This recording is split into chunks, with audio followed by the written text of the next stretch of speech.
In February of this year, about a month after the attack on the French satirical magazine Charlie Hebdo, the Obama administration held a summit on countering violent extremism.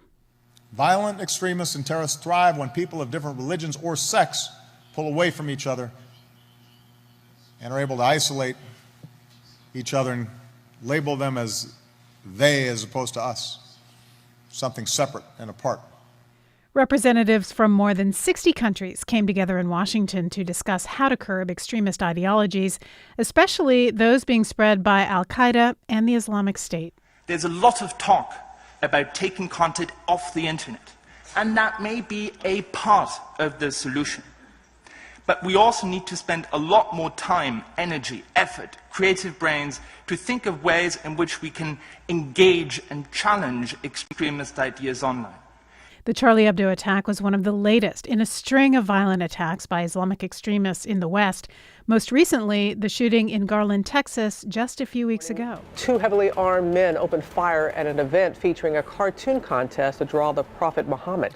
Despite efforts by law enforcement, NGOs, and community-based groups, the number of recruits being enticed to travel to Syria and Iraq to fight with the Islamic State is growing dramatically. A recent study shows that more than 20,000 foreign fighters have joined the Islamic State in Syria and Iraq. Nearly a fifth of them come from Western Europe and a handful from the U.S. as well. This March, a Philadelphia woman was indicted for trying to join ISIS by communicating online. She used an alias, Young Lioness. The criminal complaint filed in federal court claims the 30-year-old woman wanted to be a martyr on the battlefield in Syria. She allegedly communicated with an ISIS fighter in Syria. FBI's Joint Terrorism Task Force and local Philadelphia police had been monitoring her activity for 2 years before her arrest. While extremists present a real danger, they, of course, represent only a small fraction of the overall Muslim population. There are about 2.5 million Muslims in the United States, according to the Pew Research Center. That number is expected to double in the next 15 years. Notably, immigrant Muslim households in the U.S. earn slightly more than the American average.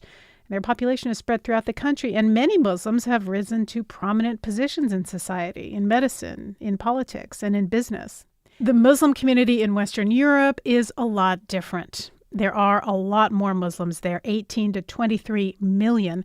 Many of them live in rundown and isolated neighborhoods on the outskirts of Europe's big cities. It's a problem European leaders like German Chancellor Angela Merkel have tried to address. At a migrant conference in Berlin last year, she emphasized that Islam is a part of Germany and that excluding certain groups from society is what she calls reprehensible. Many immigrants in Germany have yet to obtain full citizenship and therefore find it hard to get jobs, which prevents them from fully engaging in German society, and that puts them at risk of radicalization. So it's a vicious cycle.